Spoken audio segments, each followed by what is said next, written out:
காதலிர் குண்டலமும் கைக்கு வளையாவதியும் கருணை மாட்டின் மீது ஒரு சிந்தாமணியும் மெல்லிடையில் மணி மேகலையும் சிலம்பார் இன்பப் போதொழில் பூந்தாமரையும் பொன்மடி சூளாமணியும் பொலியச் சூடி நீதியொழில் செங்கோலாய் திருக்குறளை தாங்கு தமிழ் நீடு வாழ்க என்று தமிழை வணங்கி கணவால் உயர்ந்து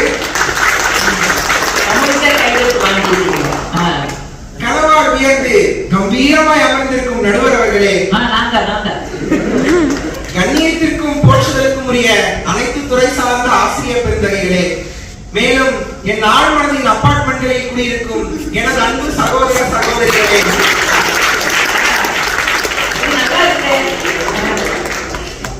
கனவுதான் முக்கியம் கர்ஜனை செய்து கொண்டிருக்கும் எண்ணறிஞரே, கனவுதான் முக்கியம் கண்டபடி கத்திக்கிட்டு இருக்கிற எதிரறிஞரே,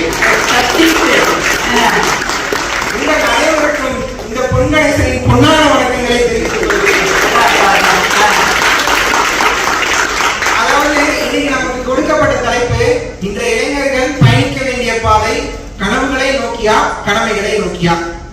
கனவு கண்டு வெற்றி கண்ட நான் கனவை நோக்கிதான் பேச வந்திருக்கேன். நடுவர் அவர்களே, கனவுனா என்ன நீங்க சொல்லுங்க.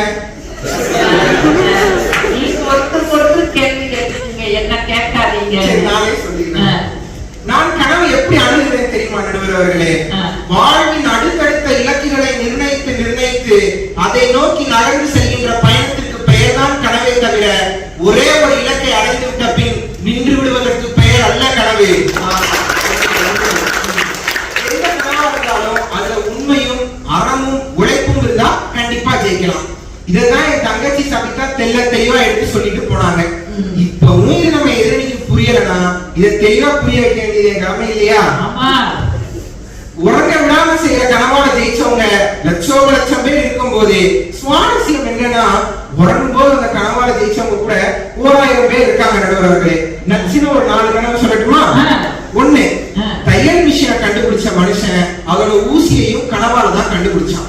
2, இன்னைக்கு நம்ம எல்லாரும் கெமிஸ்ட்ரியில பீரியாடிக் டேபிள் யூஸ் பண்ணிட்டு இருக்கோம், அதுவும் கனவால தான் கிடைச்சது. 3, இவ்வளவு இன்னைக்கு E=mc², ஐன்ஸ்டீனுக்கு கனவு தான் கிடைச்சான்னு சொன்னா நீங்க நம்புவீங்களா? இந்த கெமிஸ்ட்ரி எனக்கு ஒர்க்காகாது, நான் தமிழ் தான் படிச்சேன். 4, இன்னைக்கு நம்ம எல்லாருக்கும் குருவா இருக்கிற கூகுள். ஆக அன்னைக்கு ஊசியில ஆரம்பிச்சு இன்னைக்கு கூகுள், யூடியூப் போன்ற ஊடகங்கள் வரைக்கும் கண்டுபிடிச்ச அன்றைய இன்ஜினியர் உறங்கும் போது அந்த கனவால தான் ஜெயிச்சாங்க. அப்படின்னா உறங்க விடாம செய்யற கனவு நோக்கி ஒரு இன்றைய இன்ஜினியர்ஸ் நாங்க ஜெயிக்க மாட்டோமா?